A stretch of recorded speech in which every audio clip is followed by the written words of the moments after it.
Hello, everyone. Welcome to the Stars Align with Matthew John, the show where we talk about the stars with the stars. Speaking of stars, I am here with Phil Catalano. Phil is a wizard, and he is the most fascinating wizard I've ever met in this physical life, bar none. I've already learned a lot from him, and I can't wait to learn more from him right now, and for you guys to learn along with me. Phil, welcome to the Stars Align. Thank you. Nice to be here. Okay, we are filming live from the Crown Plaza in Denver. We just got finished with the incredible Body, Mind, Spirit Expo. This weekend was so miraculous. I'm having the time of my life. I can't wait to come back next year. If you guys are watching this, come to the Body, Mind, Spirit in Denver or anywhere they put on a program. They're really, these expos are amazing. So I saw a wizard walk, and you guys know I am a wizard as well, like Phil. But I saw an actual wizard completely decked out in wizard gear. I'm like, I got to talk to this guy. I got to get a photo. And we started talking. He was so kind. And now here we are on the Stars Align. So, Phil, let's go over the outfit. Sure. So, Phil, okay. Where should we start? Should we go head to toe? Or? Sure. Okay, so starting with the cone hat. The cone wizard's hat. All right. So it's made of elk hide. Okay. And it's actually my fourth version. Wow. Because when I was working with wet hides to shape it, they shrink. Okay. And it didn't fit my head. Okay. And the next one did. The first one, it crumbled up and it folded over and it looked more like Harry Potter's sorting hat. Oh, wow. Yep. And so I kept it because it was a nice looking thing. Yeah, yeah. And then I went and made another and another, and I finally made one. So this is number 4. Number 4. This fits. Oh, okay. I can see that, yeah. Yeah. So it's made with sacred geometry. Wow. The phi ratio. Wow. From your chin to your third eye. Okay. Call that 1. Okay. Then 1.618. Wow, the that's phi ratio. Brilliant. And that's from, like I said, this sits on the third eye. Right here. And this goes up to the crown. 1.618. Oh my God. Okay? So Now, how did you come up with that? Or like, what was your inspiration for that? I've been studying and researching wizardry Right. and shamans and alchemists and so forth pretty much all my life. Okay? Makes sense. Many, many lifetimes as well. Absolutely. Because I'm drawn, how do I know that? Right, Yeah. exactly. So the other thing about this hat, it's got a crystal in there. Oh my God. The crystal sits Can we show the camera a little bit? Yeah. It's a quartz crystal. Yeah, yeah.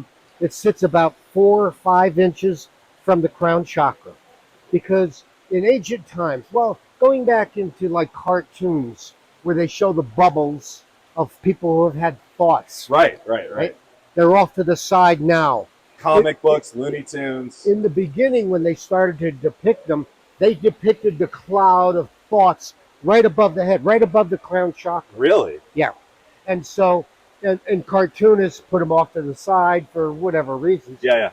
But initially, the over the head, over the top of the crown chakra, is where we gather our thoughts. Okay? Right. And so, what happens when the alchemists and these wizards and the shamans of their time all sat around and thought and had contemplations, that cloud of information would dissipate quite easily. Yes. Distractions, etc. Sure. Yeah. Okay? So they put a cone hat on, and the shape, like I described, the phi ratio with the crystal, because crystals hold knowledge, holds information. Right. And so they've been using it to help focus the information that they were gathering and keep their mind on track. Makes sense, yeah. Yep. And so it's been used for centuries as a process where you would put the cone hat on and they would do their contemplations. They write in their book of shadows or other documents and so forth where they're recording what they were thinking and doing. Right. Well, that knowledge was passed on from master to student. It became pretty popular, going back several hundred years. Now, they used it in schools for children when they were in the corner, right? When they were unruly and distracted, they would take the student, put him in the corner, put a cone hat on their head, and it became derogatory and known as a dunce cap, Right, right. and discontinued. Did that happen to you and then you're like, fuck this system, I'm going to be a wizard? Almost that way. Okay. I was fascinated with all the ancient wisdom knowledge, and Yeah. I've been a student of all that, formally, academically. Yeah.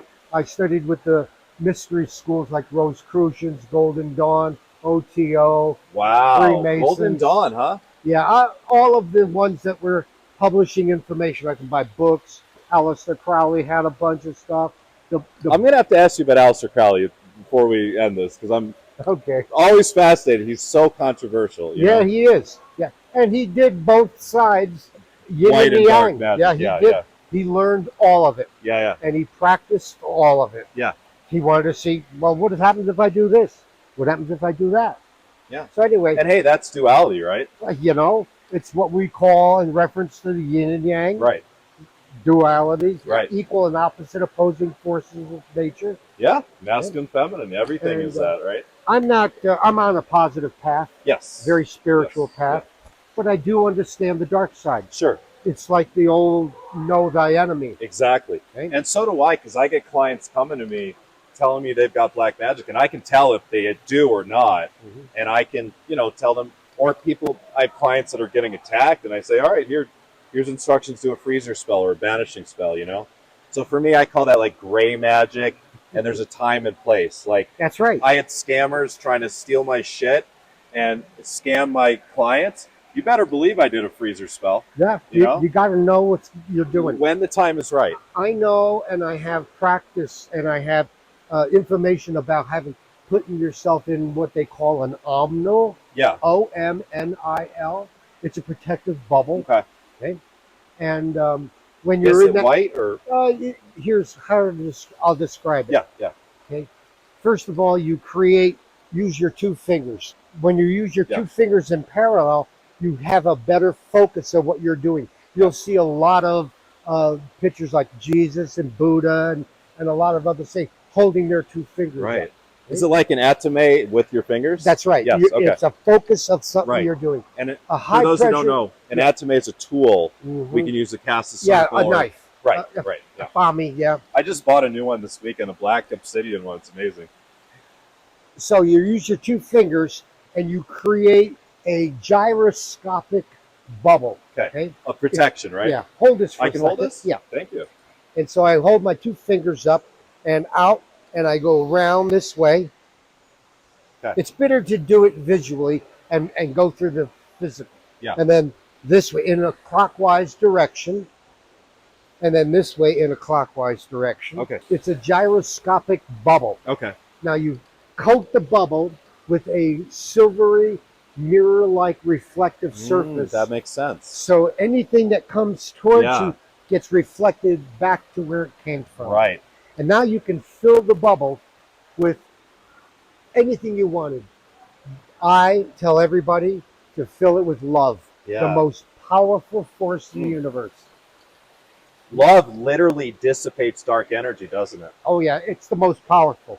There's nothing more powerful. Because it's what the dark is seeking, whether they realize it or not. So it's actually even helping the dark, right? Right. And so when you fill this bubble with love, Yes. you can create your own sphere of energy, Yes. and you just live in that bubble. And I live in that bubble. I love create it, and I go through the process several times just so that your body, memory, and your visual can see and feel that. Yeah. And now, when I'm in the circumstances, I can shields up. Yeah. You know what yeah. I mean? Because I know my bubble now. I love it. I love it. So the other thing about this bubble, and like I said, Yeah, you yeah. can fill it with anything. When I was training with my teacher, who was a shaman, he told us that you can make that bubble 1 cell thick Okay. or less, or the universe, Yeah. Yeah. because we're talking esoteric energy. Right. Right. Right. And so one of the things we did in class was create this bubble. Yeah. And he said, let's make ourselves invisible. Oh my God. That's easy. I've always wanted to ask someone about this. Yes. Okay. Tell me. So you fill your bubble with invisibility. You don't want your presence to be noticed. Okay? So I filled my bubble, made myself invisible, And we went on with class and so forth. After class, I went home. On the way home, I had to stop at the grocery store, pick up some groceries and such. So I'm going down the aisle and people are Does bumping this end into with me. you stealing the groceries, Phil? I'm going down the aisle and with my car, people are bumping into me. Oops, excuse me, I didn't see you.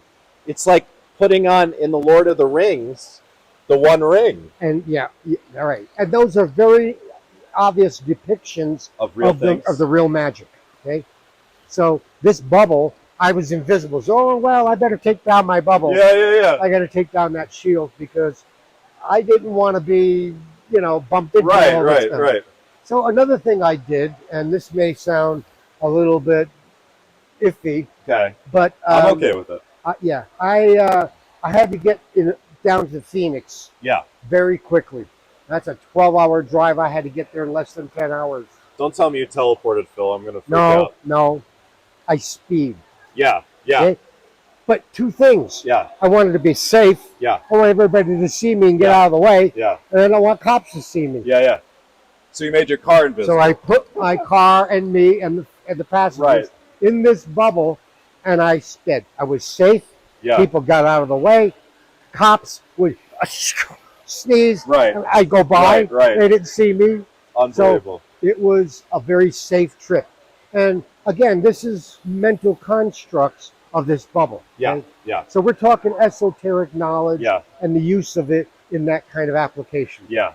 So that's another example. Unbelievable. You can make up almost anything because we're talking esoteric anyway. Actually, we are. The universe is open to anything. It is. Because we create our own reality. Yep. And in that reality, you create what you want. Yep. And you make things happen in accordance to your will. Yep. The definition of magic. Absolutely. So beautiful. Now, that's the hat. That's the hat. So yeah, let's keep going. The outfit is made with elk and deer hide. I can see that there's actually... That's rabbit. Can I touch that? Sure. Wow. That is soft. I get a lot of hugs from pretty women and everybody. Actually, me too. Phil, is one thing we share in common. We probably hug some of the same pretty women today.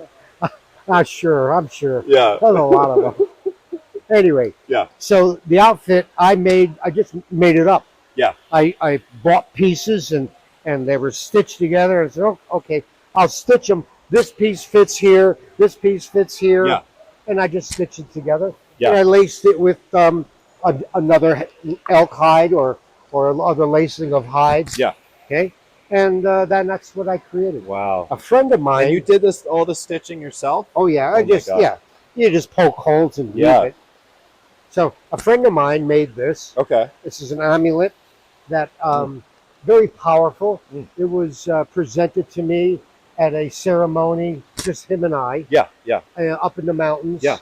On a summer solstice, and we went through magical rituals. Yeah. Just typical that you could read in a book. Yeah. Okay. But we personalized it for us. He does stained glass work for home and so forth. And so he decided that I needed this. Oh my God. So he made this. So is it a particular? Is that a cactus sleeve? Yes. This is all Peyote museum quality. Okay. This is a nopal? No, this is a shard, pottery shard from a Native American tribe in I think Florida. Okay? Cherokee. Could be. This is an actual Scarab beetle. Egyptian scarab. Okay? This is a spiral coin, Egyptian or not, Celtic coin, and this is a piece of pyrite. Wow. I mean meteorite. Wow. Yeah. So. I love how you have so many different traditions and just areas of life, literally just in that. Oh yeah. And it's a microcosm of kind of what you practice, right? Exactly. And I made it all up. Yeah. Because I know the knowledge, I know the tools, I know the materials, put it all together in a magical way. Unbelievable. Yeah. So it's unique. Yeah. I tell a lot of people I bought it at Walmart. At Target, yeah. So what else? What do we got? The medallions. Medallion. This is shungite and various medallions that I've carried around. Wonderful, yep. Yep. I'm a Wiccan high priest. Yeah. I don't do Wicca as a religion. Okay. I don't do religion at all. I'm the same way, actually. I consider myself a Wiccan witch, but I don't necessarily follow the Wiccan creed. I don't. You know? I wanted the wisdom and the knowledge. Yeah. And I went through all the training, all Same. 13 months. Oh, you did? Wow. Okay. The whole 9 yards. Okay? And I belong to a major shaman, Wiccan, pagan organization called Dragon Fest. Okay. It's a spiritual retreat up here in the mountains. Wow. Okay. Anyway, that's another story. But anyway, I'm involved in all other magical types of practices. Right. So academically, I wanted to know the wisdom and the knowledge that was printed and published by various scholars for ancient times. Okay? They go back thousands of years. And so I started to study those. I was raised in Catholic school. No wonder you ended up here. Like everyone on the spiritual path that was raised Catholic, they go so far in the other direction. I was a very bad Catholic. Yeah. Not a Catholic now, but back then when I was a little kid, I was a bad Catholic because I didn't care. Yeah. I didn't buy into any of it. When Sister Helen said he walked on water, raised the dead, healed the sick, changed water to wine, I was hooked on mysticism. I wanted to know, what were those miracles? Right. Who were those saints? How did they do that? Yeah. And so my young mind started to pursue. It was real. Yeah. They talked about it. It did happen. Yeah. Okay? So now, if it's real, I want to know what and why and how. So I started to pursue that. When I was maybe early teens, 13, 14, my mom gave me a book called Stranger Than Science by Frank Edwards. Okay. Famous book now. Okay. And so in the back of that book, he listed all the resources for his knowledge and understanding of the paranormal and metaphysics. Oh, I think I know Frank. Yeah, I've heard of Frank Edwards books. Yeah. Famous for his knowledge like that. Yeah. So I joined the American Society for Psychical Research when I was a late teens, 17, 18. And many years later, when I was starting to go to college, I was in the military, and that's another connection to it because I pursued all of my passion and interest in this while I was in the military. Really? Oh, yeah. Got away with a lot of it because the officers were really interested in their airmen. I was in Air Force, who were interested in college, degree, education. That was their big thing. Yeah. And they helped me and pushed me to get whatever I wanted. I took courses in like anthropology and psychology. Yeah. In anthropology, I took a course in religion and ritual. Yeah. I did my term paper in spiritualism. Wow. And I followed that pattern, taking all of the academic study and looking for the Jungian type college education. Right. Following that and pursuing it. Right. So I continued. And I found a professor who would sponsor a degree, and I was going to UMass at the time. Okay. And there was a program called University Without Walls. Okay. And so she said, let's contact those parapsychologists that are listed in the ASPR, American Society for Psychical Research. Okay. Let's go contact them, ask for a copy of their course outline, their curriculum, and their recommended reading list. And if you follow all of that, I'll send your papers and your writings and all the things you create to them. They'll grade it, send it back to her, and she'll grant me that grade. So I did that, and I kept doing it, and I kept doing it. And I studied with like Dr. Charles Tarr, Dr. Stanley Krippner, Dr. Robert John, Dr. Richard Allen Miller. Oh, wow. All these people that I knew and were listed, they were parapsychologists. Wow. I wanted a degree in parapsychology. Wow. And so one thing led to another, and the bottom line was, Phil, you need to get a degree in anthropology, psychology to support parapsychology. Okay. So I did. Now, on the other hand, my dad said, Phil, you can't keep chasing ghosts. You got to earn a living. Phil, you got to be an accountant. How about that Macy's training program? Engineer. Engineer. I'm an engineer. I'm an aerospace engineer. And that is so fascinating that you like walk the line of literally the most physical things and the most non-physical. Well, because you worked on space stuff, right? Yeah, I did. I worked at JPL, the Jet Okay. Propulsion Lab, NASA, Okay. 15 years. And I'm not the only one who's in this. Uh, the co-founder of the Jet Propulsion Lab was a cohort of Alister Crowley, Jack Parsons. Really? Yeah. And Jack Parsons ran the OTO in Los Angeles, and he worked with Alister Crowley. And so Golden Dawn, OTO, BOTA, all of those pieces were together. Now, I worked at JPL. Yeah. So I actually went and talked to some of the people. They had a Golden Dawn group of people hanging up there, OTO folks. And I met with them and talked with them. What does OTL stand for? Ordo Templi Orientis. Oh. It's a spin-off of Golden Dawn. And the Temple of the Golden Dawn was created by Alister Crowley. Yeah, pretty much. But it goes back a lot further than Alister. My reference point is I have a Golden Dawn deck, and in my tarot course, I teach a tarot. I do teach a little bit, just a little bit about the Golden Dawn, just for context and to show the differences. It's a totally different art. It's a totally different way of reading things, very different meanings than the traditional tarot. Yep. But it's interesting to see it, and it's matriarchal. Yes, Queen is the top in the Golden Dawn. Yeah, which is so fascinating. I have about 8 or 9 decks.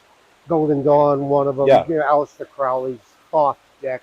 Yeah, and a number of the. I have the Thoth one as well. Yeah. Where the Thoth has the king. Yeah, and there's a new process of understanding and evolving the tarot. It's the Royal Maze. It was designed and made in 1962 by 4 adepts who downloaded information and recorded it from the Ouija board. Oh, okay. They created their own Ouija board. And 62 is a significant year because that's when we had the lineup of the planets in Aquarius. They took that. The 9 planets in Aquarius, yeah. And I think 62 was that time. Yeah. Anyway, that's another piece of study. Yeah. So, Golden Dawn, Rosicrucians, and all the other mystery schools had a lot of knowledge. I didn't want to belong to them per se, and I don't, but I wanted the wisdom and the knowledge. Yeah.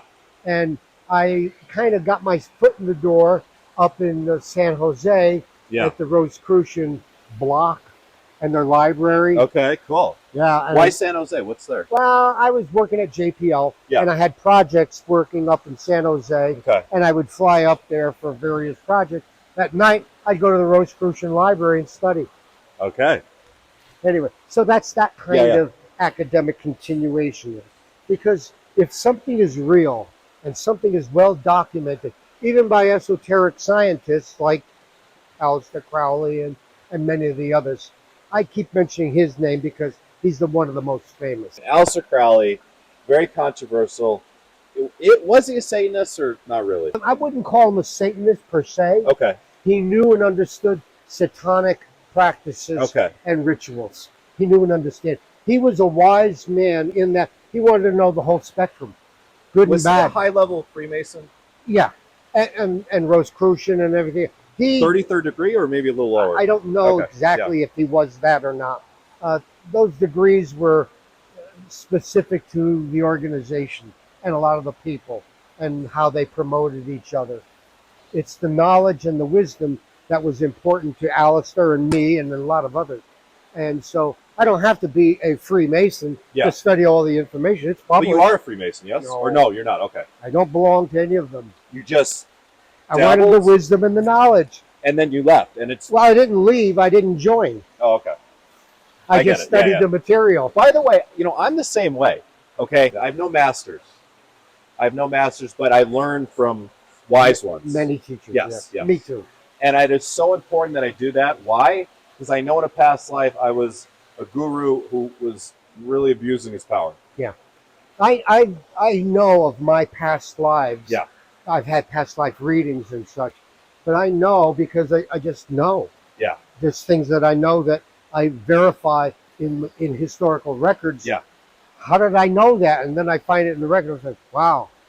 So that's fascinating when I you know. verify something. Literally, like that. past lives I find to be the most important piece of wisdom to know thyself, That's because right. literally every problem in your life goes back to a past life thing. Everything that Every single thing. happened to you in your life made you who you are today. Yes. Yeah. Good, bad, or ugly. It doesn't matter. Exactly. It's Exactly. everything. Exactly. And in astrology, we can see that reflected in the planets, which is so cool. What else do we have here? Okay, this friend of mine at this organization called Dragon Fest, he was a craftsman and he made leather things. Okay. And he made this for me, yeah. Custom Beautiful. made. And yeah, what goes in there? anything I want. Well, yeah. And I walk around, I get something. You sell I'll weed grab. out of there, Phil? No, Well, there's no need to in Colorado now. I'm still a midnight toker. Are you? I don't All smoke my life. anymore, but I don't know. I think there's such a place for it. It's Yeah. in Brazil they call it Santa Maria. Yeah. You know, Saint Mary. Yep. When I'm a little bit stoned and I don't get wrecked. Yeah. Okay. I'll get a couple of tokes. Yeah. And I have wild, great dreams. Yeah. Ideas and thoughts, contemplations. So to me, it is really an evolutionary of my consciousness. I love it. And it doesn't last long. I fall asleep. Yeah. Yeah. Beautiful. I'm also a microdoser of psilocybin. So the primary reason that I am microdosing now is because it prevents Alzheimer's and dementia. Solving that problem is not easy. Yeah. Preventing it is. True. True. Okay, Phil, the staff. The staff, well, it's a spectacular. This is sycamore. Okay. And it's only this much. Look at these natural knobs I that you know. got. Where did you find this? I found this up in Washington. I was on a business trip. I took a day off or after work or whatever. I was walking in one of the parks and I saw this big gnarly, full of bark, everything. I said, wow, that's kind of nice. Yeah. It's only this big. I put it in my suitcase and came home. I threw it in the yard. Yeah. Left it there for years, 2, 3 years. Yeah, yeah. Finally, one day I was out in the yard doing something. I picked it up and I said, peel the bark off of this thing. Yeah. And this is what I found. And I said, I've got to make a staff of it. Yeah, yeah. So I got a piece of wood and it's a collar. Yeah. And I put 2 pieces together to make the full staff. Oh my God. Yeah. Are the feathers are just from ones you've collected? Yeah, collected. People from different places? Yeah. Yeah. This they hold different energies, right? Yeah. This one's from Peru. Oh my God. This one's from Peru. Yeah. A native guy met me at one of these kind of events. Yeah. And he says, you need this feather. And he gave it to me. And so I collected them and I got to update them because I got new feathers. But I got to make some repairs and update them. Yeah. It's the staff and my outfit is like 25 years old. Unbelievable. And the crystal. Lemurian quartz, right? A little bit of smoky. This is a smoky, yeah. You're right. Yeah. So I don't know exactly. It was a gift. Yeah. A friend of mine, I helped a friend move. Yeah. And at the end of the move, he had Harry, this crystal's for you. Yeah. Oh my God. So I put it in there. Unbelievable. Yep. Okay, so here we are. We're back. We had to resume via Zoom because they were closing up the exhibit hall. I barely made it out in time. So I would have loved to finish in person, but we have to finish online, which is great. And thank you, Phil, for coming back on. And thank you for thank you for being here. So, okay, Phil, I'm a student of magic, but nowhere close to the experience you have. Obviously, I mean, you're quite a bit older than me and you've studied just with so many different things. I'm blown away. So a lot of my audience is interested in magic because I do talk about it a lot. I teach classes on it, but I want to learn from you. Can you just give me and my audience just basic advice for like the baby witches out there, those that want to get into witchcraft, whether it's Wicca or whether it's, green magic or their own path? What advice would you have? Well, a lot of reading, okay? Participating. Paths include psychic phenomena, all of the higher conscious work, all of it, because it all ties together. magic, metaphysics, the paranormal, shamanism, all the divination tools like tarot and I Ching, Yeah. and all of it. Everything comes together. Um, I started following and studying, and you can find a lot of this information online. I could recommend several mystery schools like Please. BOTA, Builders Okay. of the Diem, and there's the Rosicrucians, and there's Golden Dawn, and Ordo Templi Orientis. That's And OTO. these are all still around? Yeah, as far as I know. I mean, I have downloaded a lot of the information and I have printed it out. I have the books, etc. So I highly recommend a lot of reading, participate, lots of stuff online, Yeah. obviously. Yeah. And And be so, patient with it, right? Because you're going to, it just naturally, no matter how hard you study, you're going to be much more effective as a witch, 5 years in than 5 days in, oh, yeah, Um, yeah, it's an ongoing process. it's It's not, and you, I'm you learn through always learning. experience, right? You ultimately learn through experience, actually Yes. doing the rituals, right? I highly recommend participating in organizations. Okay. I don't know, there's several local ones here in Conifer, or hmm rather Colorado, in the Denver metro area. hmm And so I attend them. There's the Paranormal Research Forum, that's a monthly event. And then there's the Society for Scientific Exploration in Boulder. And then there's just UFO study groups. Yeah. All of those are things you can participate in. And I highly recommend that because you'll meet a lot of people, share a lot of information, and you'll hear presentations on various subjects, all in the same realm. Because I keep repeating this, but everything is connected. So when you start down the path of higher conscious work, then everything starts to fall into place.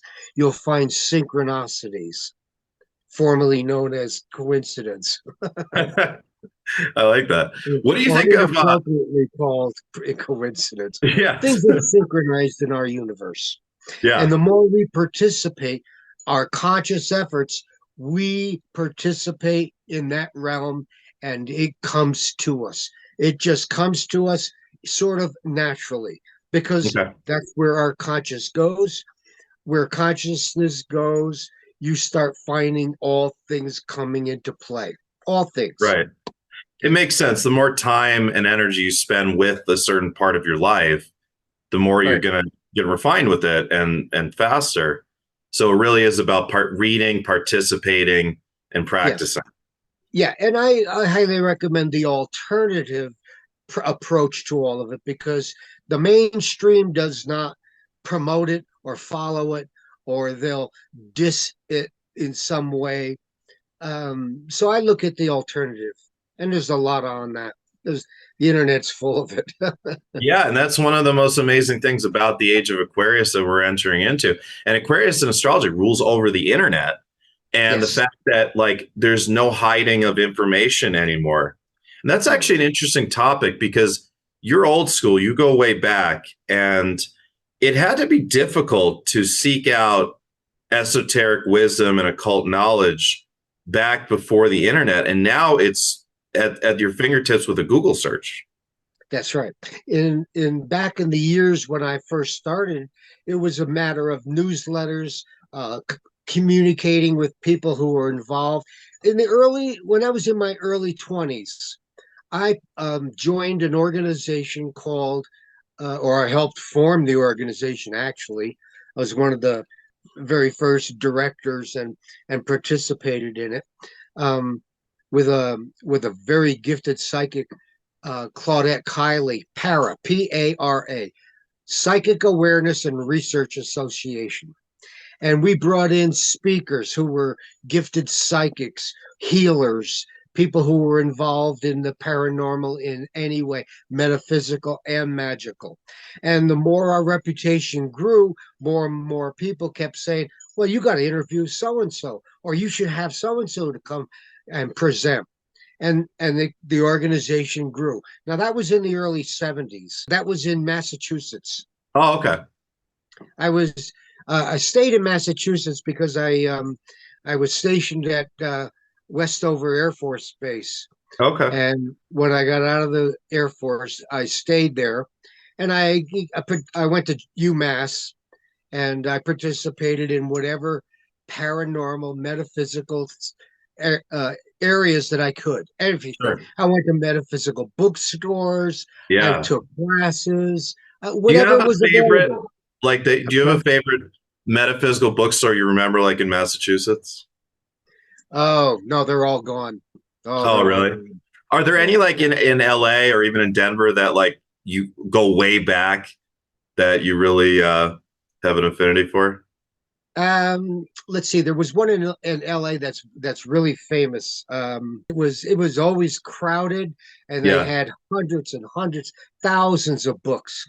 Oh, Yeah, cool. and they brought in presentations, and It they had wasn't the Bodhi tree, right? yeah, The, the book Bodhi the book Bodhi tree. tree? Yeah, the Bodhi tree. That's Okay, it. the reason I know that is because that's where my parents met.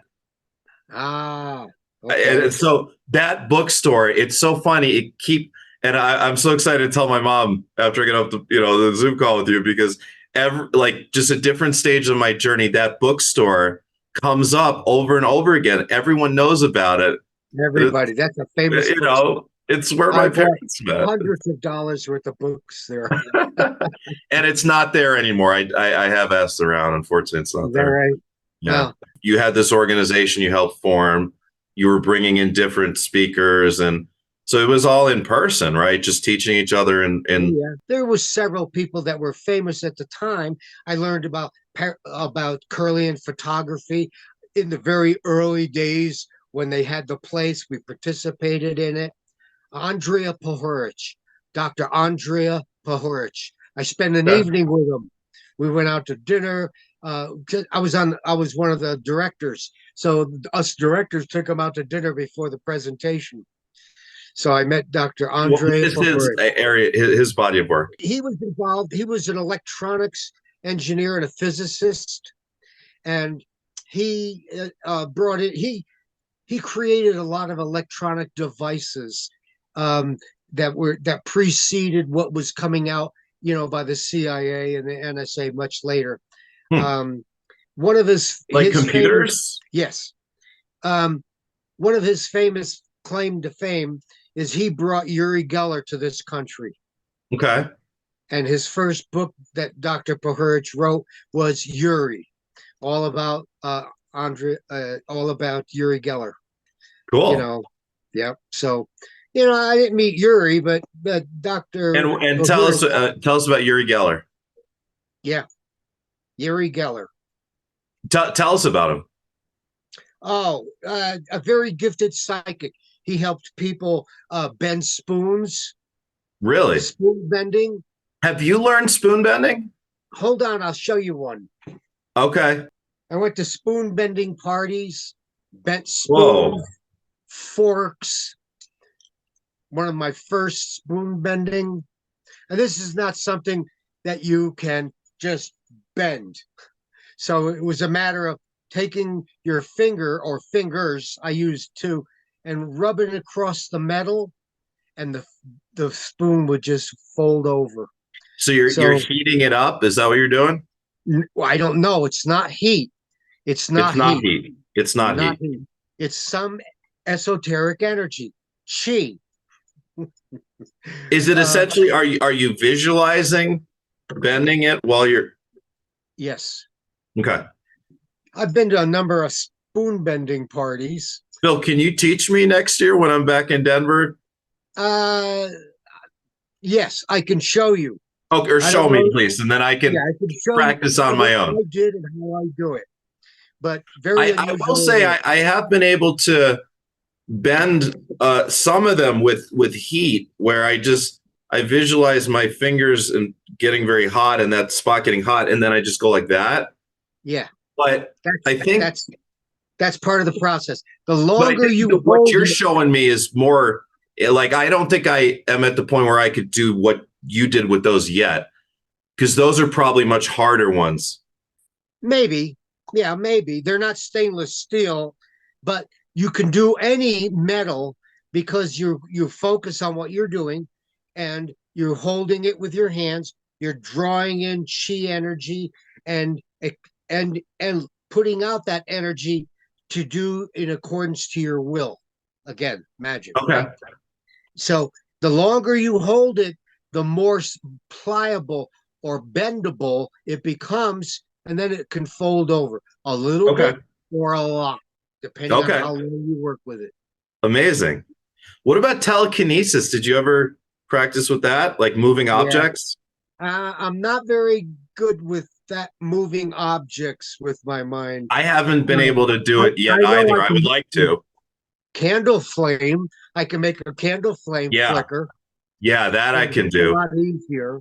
Or make it like go really high. You know, if you really like Yes. focus it and Pointed, visualize it going up up. and Yeah. down, sway to side to Yeah. side. Yeah. That's a technique. I know the techniques. I understand the principles behind it, but it's a matter of practice. Right. Practice, Right. practice. Right. The Amazing. more you practice all of the activities that you practice, you get better at, or Yeah. no matter what it is, sports, whatever. Yeah. No, exactly. When you do spell work, do you lean towards candle magic or do you have a different preference? No, I use variety depending Okay. on what is the outcome I'm looking for. Okay. I use fire energy, I use air energy, I use earth energy, water energy, Yeah. and spirit, of course. So all the elements that you focus on, I have all the tools. Yeah. On my outfit here, I have a magic wand. I didn't show this yesterday. Oh, no, you The didn't. Yeah, magic you got to wand show this. is a tool of air. Okay? Right. This is Wow, my that's a magic beautiful one. wand. Oh my God. The magic wand is you crook of your finger to the tip of your fingertip up here. Okay? See where that is? That's the length. That is your phi ratio to design the air tool. It's made of a very light wood. This happens to be willow. Okay. And I put a little notch at the end, like an arrow, and a point. Yeah. Not a sharp point, but just comes to a point. And Yeah. you use this by putting it in the palm of your hand and using your two fingers again. Right. And you direct the energy because it's an extension of your phi ratio body. Okay? Cool. This is again the phi ratio from your tip of your fingers to inside of your crook of your arm. So I love that. Personally, I use crystal wands to direct energy. yeah, that. you could do crystals, direct energy. Yeah. This is one of the ancient practices of an ancient tool, like the Athami. They're just ancient tools that have been around for thousands of years. You know, I don't have my staff. I put it aside. Yeah, sure. But the staff is another tool, and they handle. Is the staff for protection, and also it can be directed? Yes, outward, absolutely. Right? And it's like literally when Gandalf is like, "Thou shalt not pass," like that's kind of real in a sense, right? In the Lord of the Rings, you know, when Gandalf is like, "Thou shalt not pass," and he's slammed. That's kind of real. Like you can do that. They depict it in a Hollywood way, but it is kind of based off of real magic because you can use the staff for protection like that. Absolutely, and they depict it very well. Yeah, yeah. So, there's a Reiki symbol. I forget the name of it. That if you ever need for protection, you can, you know, if someone is attacking, you can use it. And those are my viewers that are initiated into Reiki. You know, so there's all sorts of they protect that knowledge. What's that? You know, they protect that knowledge so that it isn't misused. It used to be, Bill. It used to be, not anymore. Reiki is now so wide, and it's so interesting. It changed over the past 10 years that now you can find everything on the internet, and people practice Reiki without being attuned, which bothers me a little bit as a Reiki master who went through the intensive process. You know, my teacher told me to wait 6 months between Reiki 2 and 3. We did a whole 8-hour Reiki 3 days of integration after. And nowadays people are like watching one YouTube video that's supposed to be the attunement. So it's changed. And you can Yeah. find all the symbols, even the upper level, the advanced symbols everywhere on the internet now. I recommend to anybody who's a serious student to look into the old information, the I old agree. books. Yes. Use old bookstores Yes. and anything that's not current. Going back a minimum of 50 years, 30 years, I that agree. information is more likely to contain the initial information, and they talk about how it's to be used or not abused. What do you think about Buckland's Complete Book of Witchcraft as an introductory? I have a copy. I always tell my students who want to get started to read that first. Yeah, I like all of them. I'm a Gardnerian, Alexandrian, all of those magical practice or magical organizations. They promoted a lot of information, a lot of information. If you can get copies of old newsletters Oh from my the God. 30s, 40s, or 50s, That would be amazing. I have quite a few. Oh, wow. I'd love to see I him. have one of the original voodoo translations from the Really? ancient voodoo magic. Wow. Yeah, and it's not what you think of as the current stuff. Not at all. Really? It was Really? far more involved in healing than there Yeah. was in any manipulation of matter and energy. Voodoo is not dark magic per se. It's only an aspect of it. But Yeah. that's what's depicted in Hollywood, of course. I know. And when you go to, have you been to New Orleans? Yes. It's so fun going into the little voodoo shops, even in the current day, right? And Yep, they I did do that. kind of, lean I towards did the it darker many stuff. times. Yeah. Yeah, and it's a fun town too, right? That's an example of what I mean by participating, going Yeah. places, looking into it. Go to Yeah. Roswell, New Mexico. Go Yeah. to Mount Shasta and experience them. Yeah. Chaco Canyon, Machu Picchu, or wherever you can go to. Again, I'll be there. Come with me next year, everybody. I use the oil. I love oils. I love magic oils. The company I use, it's called Art of the Root, and they are root oils. They're conjure oils, which is rooted in hoodoo. But they're very clear on their website that it's open to all pagans, right? You don't have to be hoodoo. You don't have to be black, right? I would never call myself a hoodoo practitioner because I'm not black, and that would be disrespectful. But I can use hoodoo. I've used voodoo oils. I've used Santeria oils. Whenever I hear the song, I don't practice Santeria, I always sing, I practice Santeria. Yeah.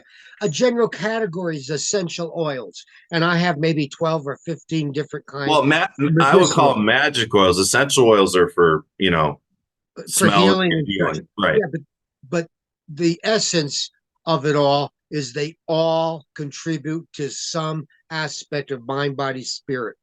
Yeah. No matter what. They're not all essential oils, are not all just for healing. Some are aromatic and for changing attitudes and for changing behaviors and consciousness.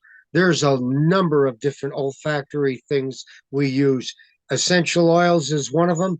You put them on different places behind your ear, on your wrist, areas where you have your chakras are more sensitive. There's a lot more than the 7 chakras. But when you look at a diagram of acupuncture points or acupressure points, all of those are also sensitive to oils as well.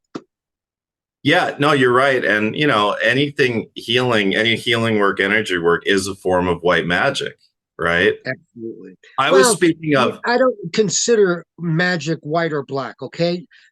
in my understanding, it's how you apply the knowledge. It's a tool of knowledge and how you apply it in a derogatory way or in a blessing way. So it's magic, period. Yeah. It's a tool that can be misused as well as used properly. It's a matter of who you are and what you do. Let's talk about black magic because it's a fascinating topic. So, in Wicca, there's the rule of three, where if you do something harmful magically, it'll come back to you 3 times as powerful. Do you believe that or no? I don't have a belief system. Okay. I have a knowledge system. Okay. Well, I in your either knowledge system, is that true or is that an exaggeration? It is misunderstood.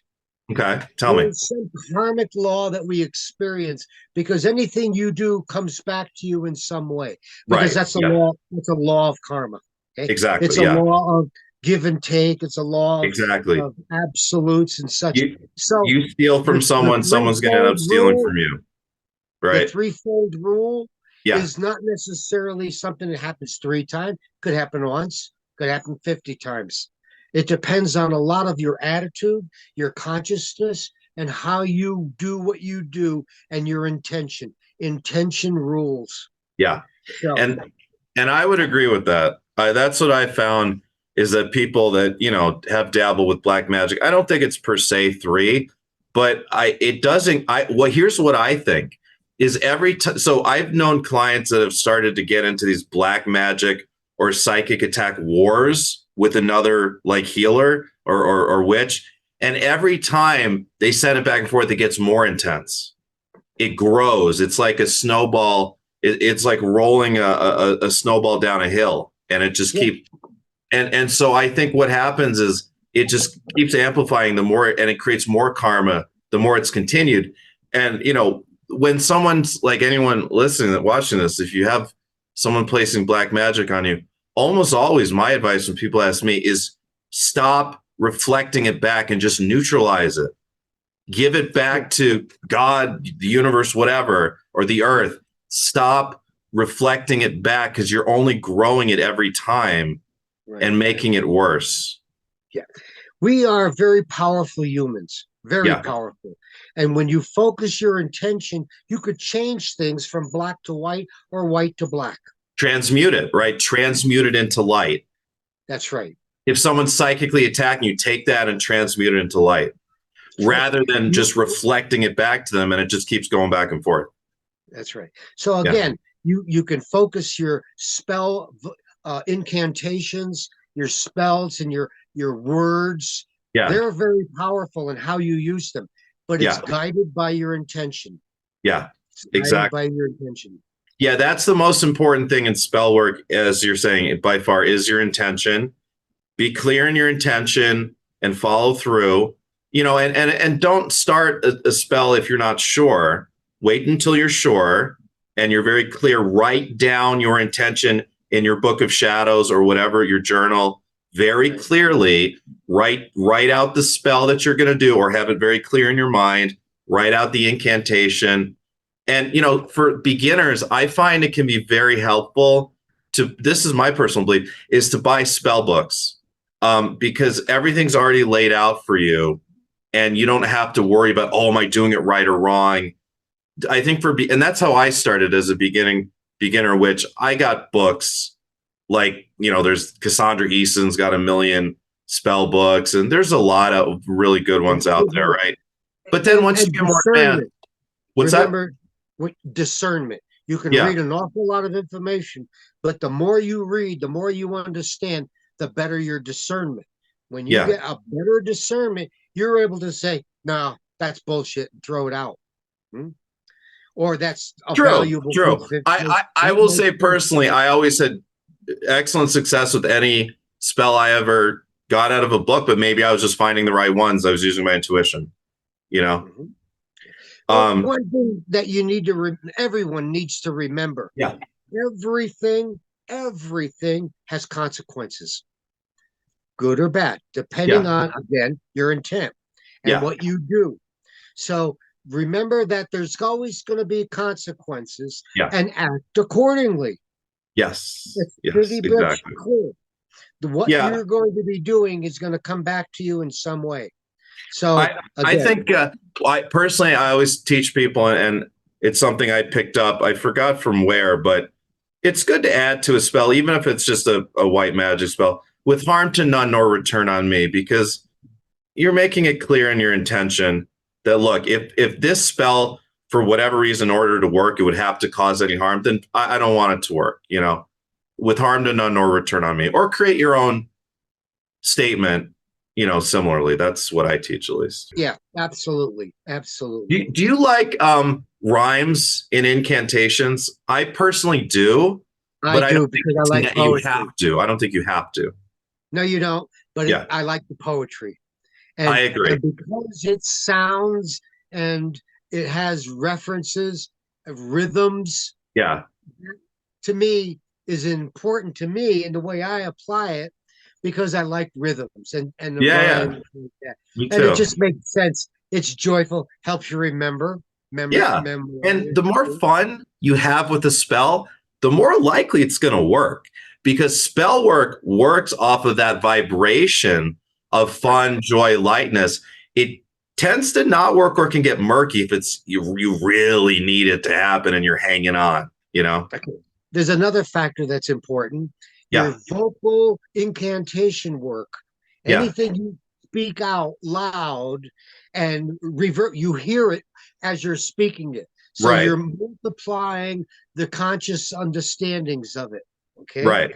So when you got spell work always and prayers, this is very Yeah. famous in churches. They speak out loud. Everybody Right. stand up, everybody kneel down and repeat after the priest or minister or the Right. rabbi, and they repeat it out loud. There's a very magical reason for that. And it brings on the energy. You hear it, you speak it, you Yeah. almost can visualize in a lot of ways of what Yeah. they're saying and doing by actions and movements. Yeah. All of those things contribute to the outcome. And spell work, like I at least the way I would explain, like if someone, a layperson, would ask me, well, how does a spell work, right? What is it? All we're doing is taking an intention and using tools, including, like you said, our voice, our physical movements, our emotional state, and then whatever tools, candles, crystals, incense, magical oils, things from nature, whatever, to amplify the intention Amplifies it, enhances the outcome. thousandfold, right? We're amplifying it to a very intense factor, which is what makes it work. Right. Absolutely. When you bring that intensity to it, either visual activities, audio, or verbal in some way, the more energy that you add to it, the more likely to get the outcome you're looking for. Yeah. It's a focus. You keep as many of the things in focus so that you can get the outcome you're looking for. Nowadays, I like to, and I think I got it from actually Buckland's Book of Magic. I mean, the basics, but after casting a circle, I'll do some drumming. I'll do some drumming and chanting, or just yelling and just getting myself animated, because then you're going to add so much more oomph to the ritual.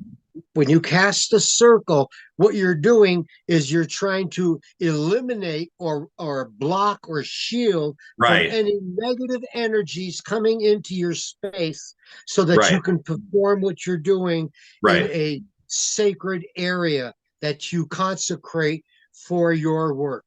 Right. It's like putting up an energetic shower curtain, and once you're in the space, while you're in the space, you're separate from the outside world.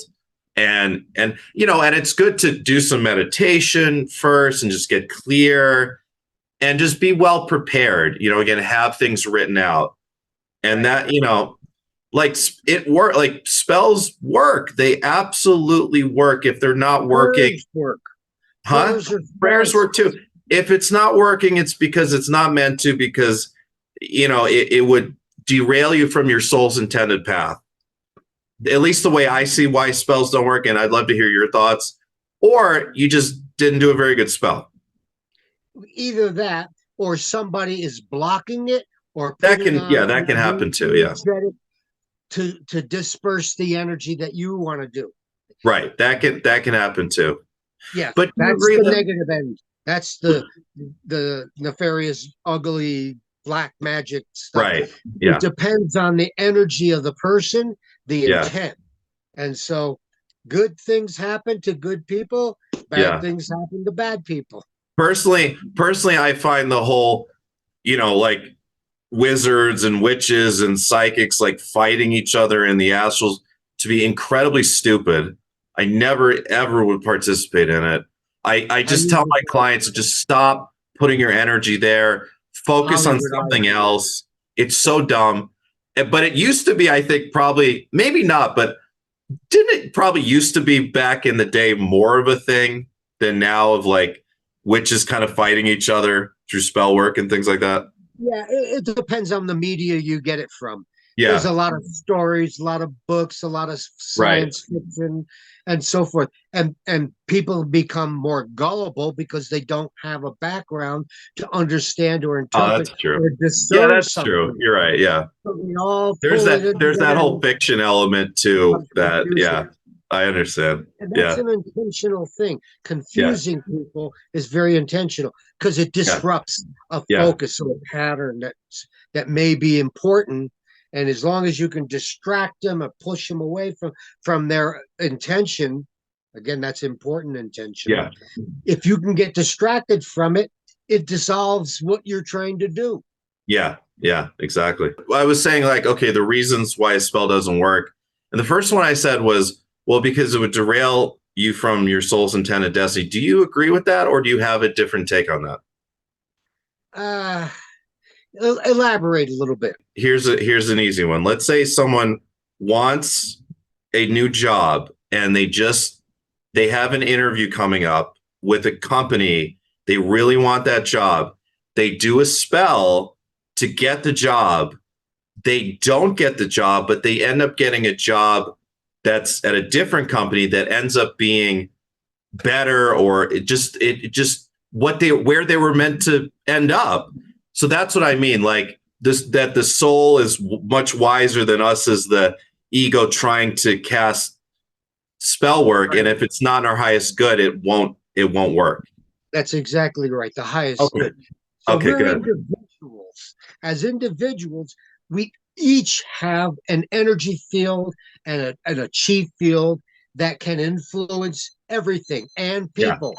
So you're part of the universe, but you're only a part of the universe.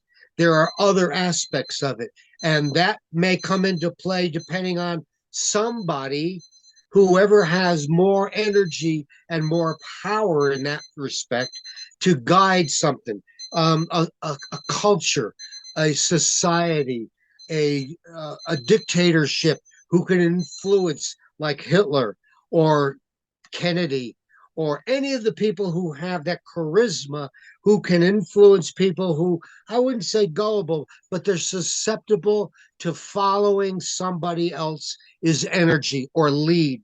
And that you have to look at yourself and say, what am I doing? How did I get here? How did that happen?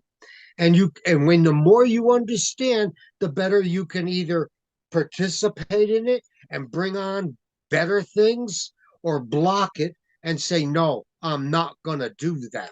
Yeah. Yeah. So it's a matter of not only the universe is participating, it's how you see yourself in the universe participating. Yeah. So there's that balance that's got to come about.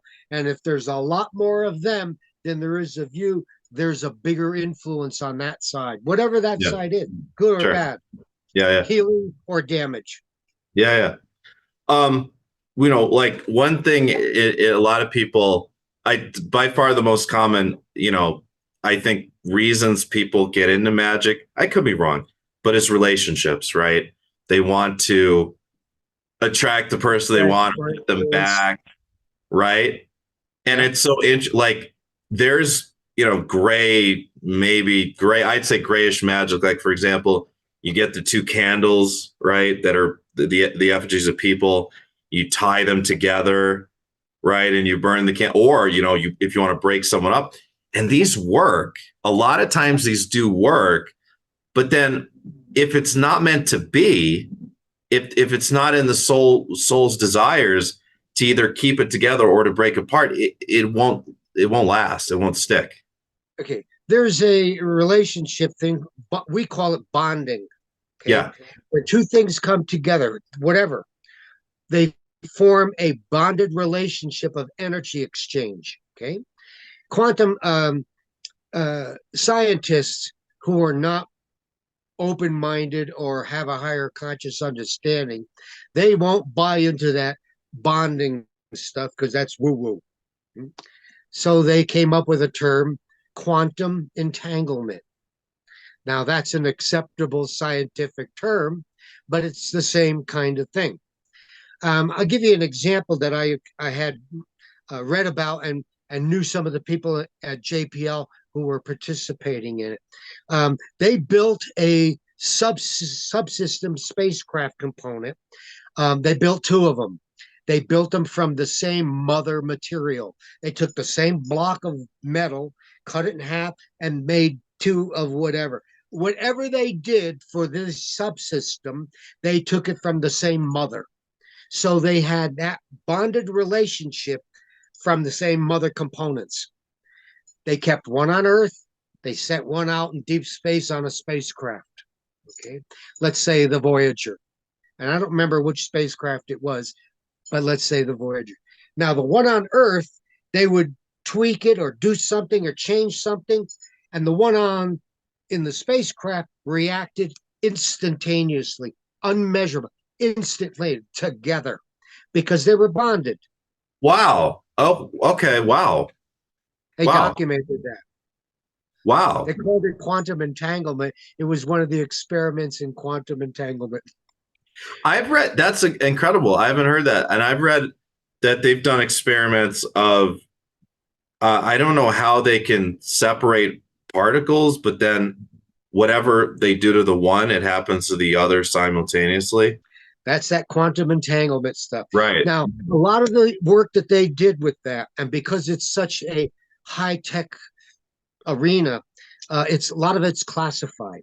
Yeah. Highly classified. Yeah. I don't know if I mentioned this. I had an above top secret clearance with JPL. Yeah, don't tell us anything we don't need to know, Phil.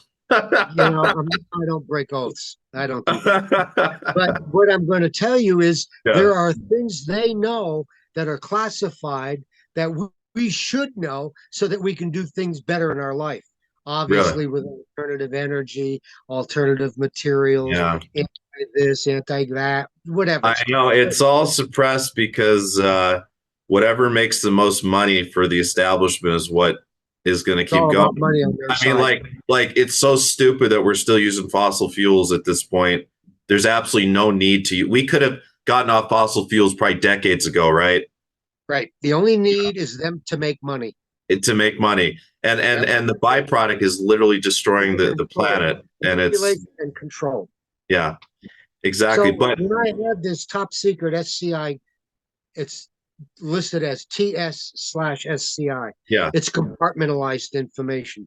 Okay. I worked on a number of different projects with that, lot of compartments, if you will. Yeah, and I learned a lot of things about their participation in what we're describing as magic. They're describing as high tech. I worked on back engineered ET technology, fiber optics specifically. Wow. Now, I didn't have direct work with an alien craft. Sure. The generation of fiber optics I participated in for years. When I was working on my master's degree, I did my papers in fiber optics. Wow. Everything can be broken down into the various sciences, and the various sciences can be understood through magical practices and magical understandings. What I was going to say is, like, I've always known just through intuition that the CIA and big tech companies and governments and the Illuminati know everything about magic, astrology, tarot, all of the metaphysical sciences, and they intentionally ridiculed all of the above in the cultural zeitgeist in order to keep that knowledge hidden. Because part of the intention of the Illuminati all-seeing eye is it holds all the knowledge, right? The illumination, the illuminated knowledge, and they sprinkle for fun as a ritual to make fun of the masses. They sprinkle information, but they keep the bulk of it to themselves. Here's another part to this. A lot of the organizations, they created them specifically to hide stuff in them and to protect others from knowing it. You're talking about the spiritual organizations? Like Golden Dawn, OTO. They created those organizations. Right. Well, that's when I asked you yesterday. To begin with. Right. And the CIA's got a lot of them. I would say more than half are highly psychic or high conscious workers in some way. The best astral, create what they want, have it the way they want it, and then shield it from everybody else to know what it is, and then work with it themselves. Right. And the best astral projectors work for the CIA. So the remote viewers. Right. The best remote viewers. Yeah. And like I people wonder, well, how does does the Simpsons predict every major world event? Because I think because it's CIA remote viewers, astral projectors that can see the future, right? The symptoms are a CIA program. Yeah, and they can see the future, and so they sprinkle it in, and they right? guide the information that you receive the way they want you to receive it. Exactly. And so, the CIA has infiltrated culture everywhere, from movies to books to TikTok to Facebook, everywhere. Yep. And it always was like that. It's not new. Just back in the 60s and 70s, it was just books and movies. Now it's the internet as well. Yep. The internet of everything. Like the QAnon thing was so stupid in every possible sense, but they fooled hundreds of millions of people with that bullshit, They control the information. They control the media. Right. And therefore they can control people who are susceptible to following what they say instead of doing your own work. Exactly. Be an independent thinker. And I always am. I'm always independent thinker. Like I mentioned earlier, I don't have a belief system. I either know or I'm in the process of learning more about it in order to know. Yeah. Beautiful. We start talking about the scientific side of things, and you're one of the most fascinating people I've ever met, like bar none. And the fact that you have both this magical and scientific side, top secret clearance, working with, back engineered ET crafts, etc. I have 5 science degrees. Incredible. I need to know the truth. Yeah. Everything can be understood and analyzed, and I wanted to do that. I still do. So I use the proper tools of science, of magic, of metaphysics, of energy work. I'm always trying to get to the root of the information and see how it integrates with everything else. Everything is connected. Do you remember being in Atlantis? Not specifically.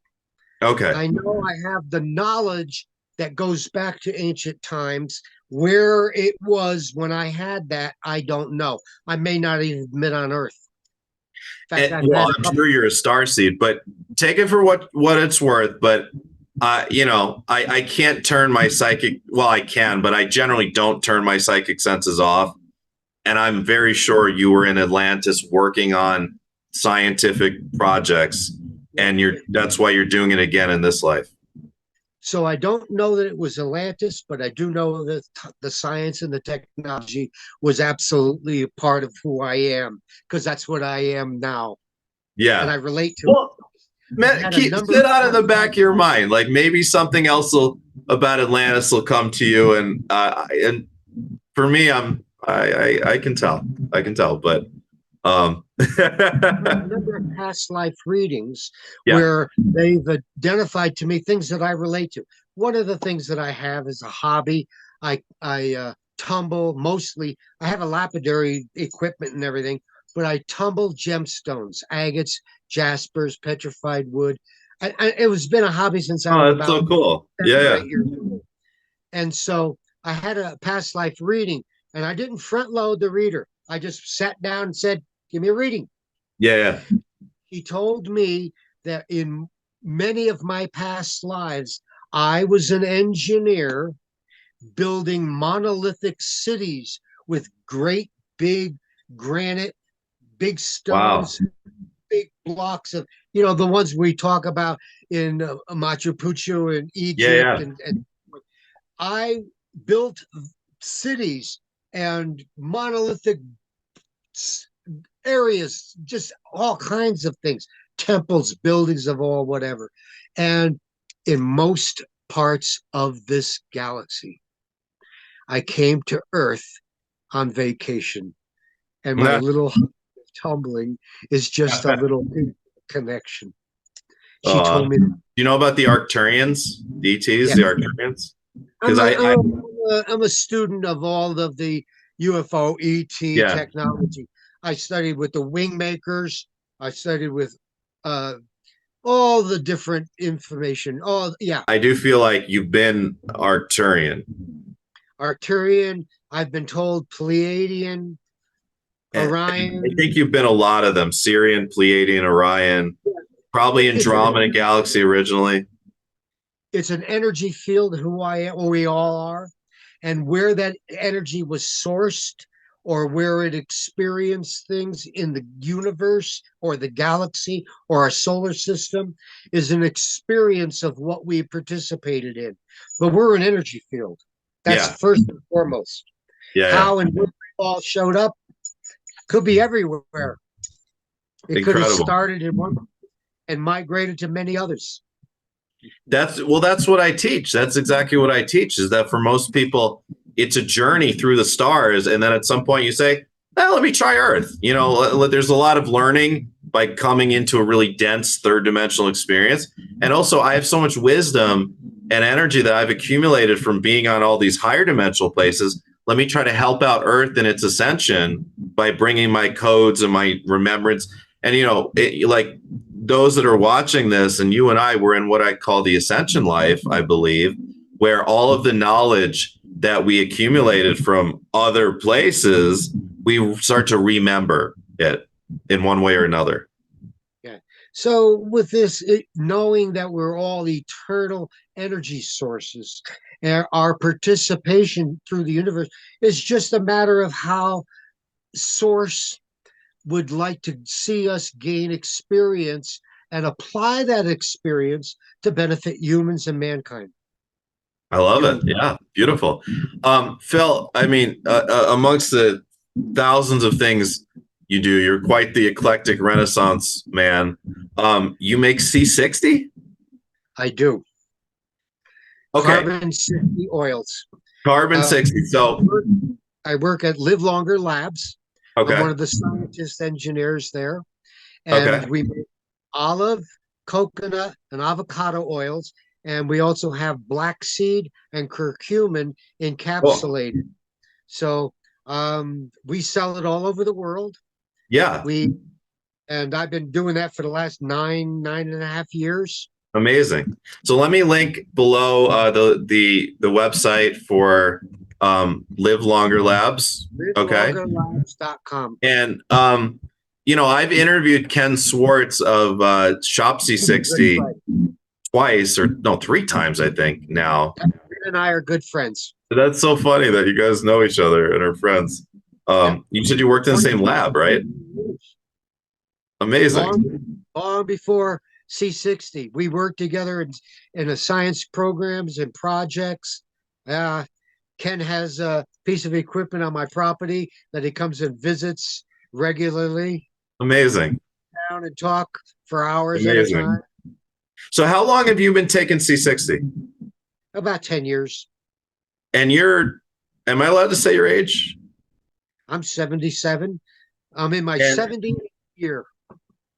and at age 77, how do you feel? Great.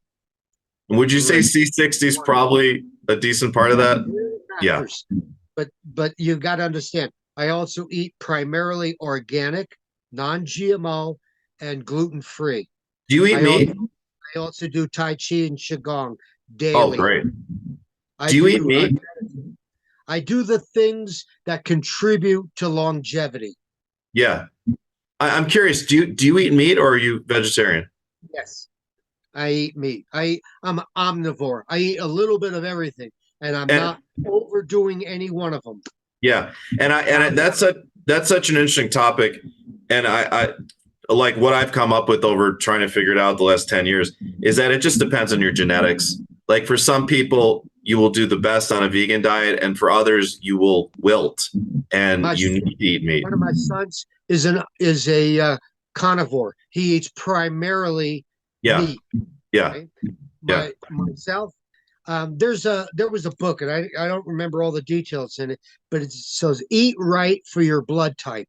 Yeah. I have that book. Yeah. The genetics. Where blood type O does better with meat, with omnivorous or paleo. Blood type B is in the middle. Blood type A does better with vegan vegetarian. There's a lot of the founder and the owner of Live Longer Labs, Max Champy, he's vegetarian primarily for a many years. He goes back and forth in the past, but he is vegetarian and he is wonderful. He feels great. If you understand that we're carbon beings and how carbon 60 works on our body, our metabolism, and our health, then you would understand and say, well, I should do that. Or on the other hand, you could say about things like all the ugly sugars, the green pack, the yellow pack, the orange, they're dangerous. They're toxic. You say that you should avoid that. Knowing what to avoid and knowing what to do are two different things that you should understand completely. Yeah. So what you're saying is like one of the most important things is avoiding the toxins of the world in food, right? Right. And not only in food, but in injections of serious kind. And I've had nothing but alternative medicine and techniques for me for the last 40, 50 years. Good. I have not had any injections. Good. I won't do that. It's not good for my body, and I won't do it. It's not. I understand something. Yeah. Good. I'm a conspiracy researcher. I don't do theory. Yeah, no, I agree. It's amazing to me how many people are awake to, like, COVID woke up a lot of people, because you read, like, I peruse YouTube and you read the comment section, like a large percentage of the population now is awake to the fact that we're being sold a bunch of bullshit from every angle. Yes. And it's just the news pretends, and then like the late night comedy shows. And look, I love Jimmy Kimmel. He's hilarious. But there's this also sprinkling of propaganda that goes on in those shows. I don't do TV. I haven't had it. And I understand. But like, look, hey, it's not that much different than Johnny Carson. Like throughout history, the late night shows have always sprinkled propaganda with comedy. That's a great way to present it. I'm sure the CIA came up with that. It's like, hey, let's wrap it up with laughs, and so that people will accept it emotionally, right? Right. They wrote the script. Yes. And these late night shows, and the news shows, they like to pretend like everyone's on the same page. Oh yeah, everyone's on the same page. These vaccines are safe and effective, and no one's ever had a problem with them at all.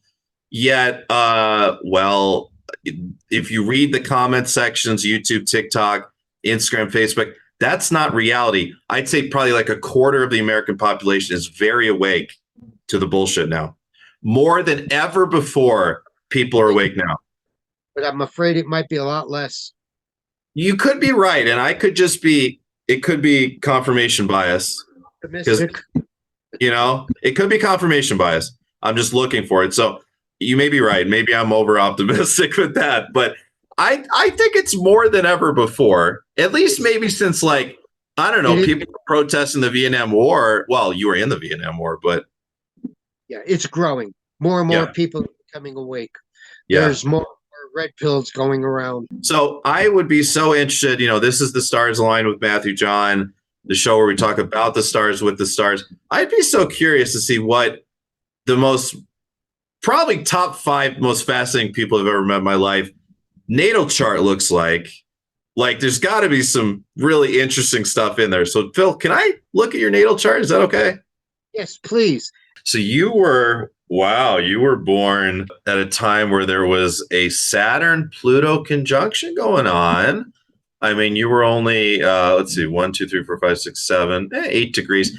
So it's a little bit of a wide orb, but still, they were relatively close together. I mean, when Saturn and Pluto came together in 2020, that created the whole COVID pandemic. And so it was a powerful time of, what happened in 1947 or 1946 historically, the end of the war, right? Well, famous 1947 was the crash at Roswell. That too, yes. The end of the war and Roswell around that time. So for you, I mean, Pluto and Saturn being in the 8th house, that is the mysticism. Saturn rules over, by the way, organizations such as occult organizations are ruled by Saturn. You probably know this, right? Spiritual, metaphysical organizations. I was on the board of directors of the Southern California Society for Psychical Research. Yeah. I participated in the SSE, which is the Society for Scientific Exploration. I'm on staff of the Boulder chapter, but the SSE is international, and I help coordinate and run the conferences that came to Boulder 5 times in a row. So I was participating in that. Amazing. So, astrologically speaking, the 8th house is, I mean, the 8th house is a scorpionic house. It's complicated. It's a house of sex. It's a house of taxes. It's a house of death. It's a house of inheritances. But it's also the house of the occult and psychic phenomena. And having Saturn and Pluto fall in that 8th house, that's the first thing that jumps out to me. And I never, for everyone watching, I never look at people's charts before. I just do it on the spot. And that jumps out to me in Leo as like becoming not just a student of the esoteric knowledge, but also a teacher of it, which you are. Right. And we'll talk about that at the end, what types of classes you mean. Also, having Neptune ruling over the psychic world, the astral realms, right? And that is right on your midheaven. And your midheaven does fall in Libra. Libra does rule over war, and I mean, Aries does as well. But Aries and Libra rule over aspects of war and defense and military things. And you did have, a career you were in the military, and then you worked scientifically at a company that was developing technology for militaries, correct? Yes. Yes. So that makes sense astrologically there. You do have your moon and Jupiter in Scorpio. You have a very, very mystical type chart. I would say this is a very special chart. The moon and Jupiter falling in the 11th house in Scorpio. And the 11th house is the house of community, the house of friends, organization. So I'm not surprised that you ended up helping to form many organizations that you led, like you just talked about, different functions and gatherings, etc. That's the moon and Jupiter being in the 11th house. I'm a project manager. Okay, yeah, that makes sense. Your south node being in the 12th in Sagittarius tells me that in the past lives before that, I think you were a mystic in the life even before this. But you were kind of nomadic. You ended up in a lot of different areas. I think you kind of had the gypsy vibe in the life before this. And in this life, what's that? A traveler. Exactly. And in this life, you really wanted to go to the scientific side of things, and to kind of merge the mysticism that you've already been working on, I think in a couple lives before this, with that scientific side, from what I can feel, I think it's from Atlantis, but there may be others, of course. We talked about even off planet, right? And merging those two, having a sixth house North Node in Gemini, that's okay. That's a scientist. It's someone working with technology or computers for their career. That's also being very interested in health and like mastering physical health being something your soul wanted to do in this life because it's the sixth house, which is also the house of health, ruled by Virgo. So that's pretty cool. Having the sun and Mars conjunct in Aquarius in the second house. First of all, that's very good financially. I would imagine you've done well financially. And it's material building. So, crafting whatever you were building at the companies you worked at. Very good. Like, you're probably very good at, I'm sure you have to be, planning out things, drawing out things, very methodically seeing them and then actually creating like good with spatial things. I'm not good with spatial things.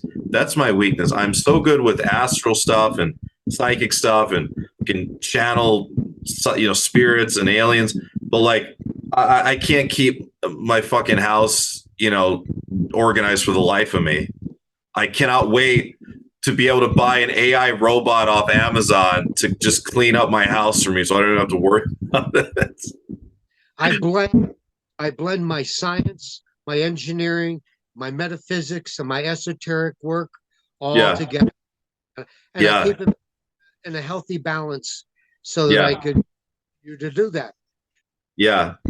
Venus and Capricorn, you probably over the years have looked at generally Venus and Capricorn people look at romance and relationships practically, and it's at odds with your career point with your midheaven. I wonder if because of your career did it make romantic relationships difficult at times, or well, I've been divorced twice. Okay, there you go. At least. And looking for my soulmate. And I know I will not make the same mistakes twice. Yeah. But I have to say you're very charming. I know you're very charming, but you're also charming astrologically because, well, a couple of things. You have Venus sextiling Mercury, which is right on the third house cusp in Pisces. It's a very like soft, genuine, welcoming, like a real person that people can just inherently kind of trust, which you absolutely come off like that. You are the friendliest person, One of my principles is integrity. Yeah. Say what you do and do what you say. Yeah. Yeah. Wonderful. And, that Pluto, and, with Saturn right there, Pluto opposite Mars. I mean, that's really intense. I would say you probably are you a pretty good athlete? No, I'm not athletic at all. But you back geez, you were in the military. I was in the military, yeah. You had to be pretty. I don't mean sports. I mean physically strong. Physically active? I'm very active. That's what I mean. I don't mean sports. That's what I mean, yeah. I build things. I make things. Fix. I'm a handyman.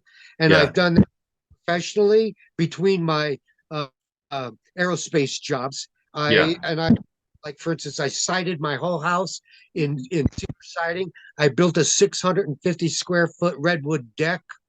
Wow. 3 acres. And I take care of everything. I've got 3 workshops, 3 sheds full of workshop materials. You got more workshops than Santa has at the North Pole. I'm a hobbyist, and I just do a lot of things. I keep amazing, myself balanced and healthy.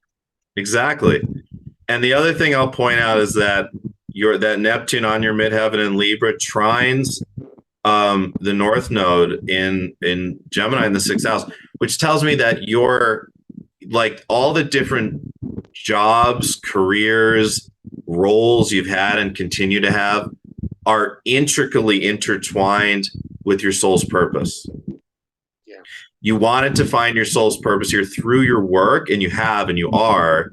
And it's a bit of a contrast, I think, to the lifetime before this, and maybe the 2 or 3 before this, where again you were more nomadic and not anchored into roles, but more just acquiring knowledge and practicing the spiritual side of things. But in this life, you wanted to integrate all of that. Yes. Yeah, So. I like that. I integrate a lot of things in my life, and I'm happy about it. I feel good. Yeah, That's good. Path.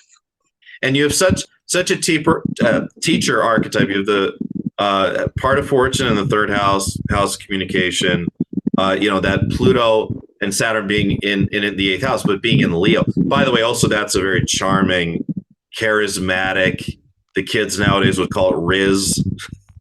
Ask your teenage son or daughter if you're watching this.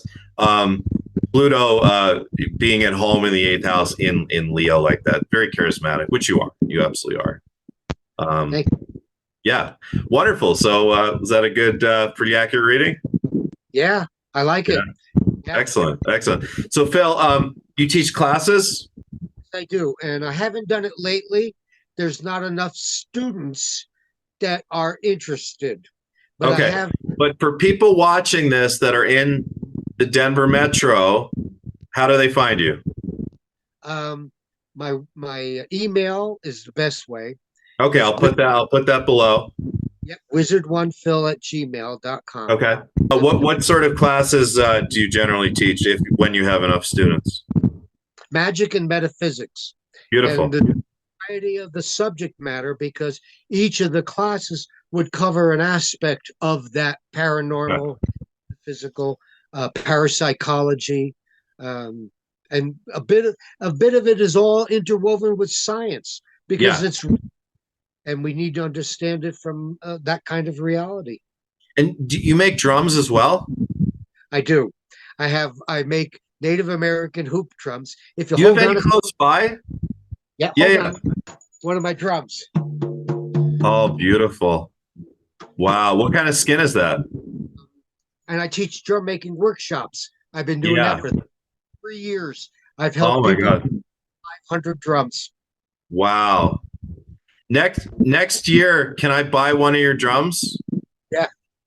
Yeah. I really would like to. Yeah. Beautiful. Absolutely beautiful. Wonderful. Phil, this is a really random question, but I had to ask. You call yourself a wizard. I also call myself a wizard.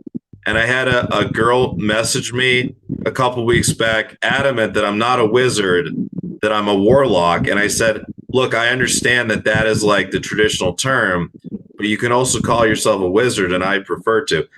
What are your thoughts on wizard versus warlock for a male witch? Terminology, and it's exactly to your behavior. Yeah. You could, in my time, a warlock is someone who uses the knowledge of magic and metaphysics in a warlike way, maybe protection, maybe defense, maybe but I consider myself a man of knowledge and understanding. Me too. So I just call myself a wizard. I love it. Well, that's good confirmation. I've always called myself a wizard rather than a warlock, and I will continue to. So amazing. Phil, I'm going to put all the links below. This was definitely one of the most fascinating episodes I've ever filmed. Thank you so much. Thank you for doing the first part in person last night so we could see your whole outfit. And I'm sure the audience is going to absolutely just eat this all up. We covered so much, and you have so much to teach. So thank you so much, Phil. Thank you. All right. Thank you, everyone, for watching. Until next time, this has been Matthew John. Namaste.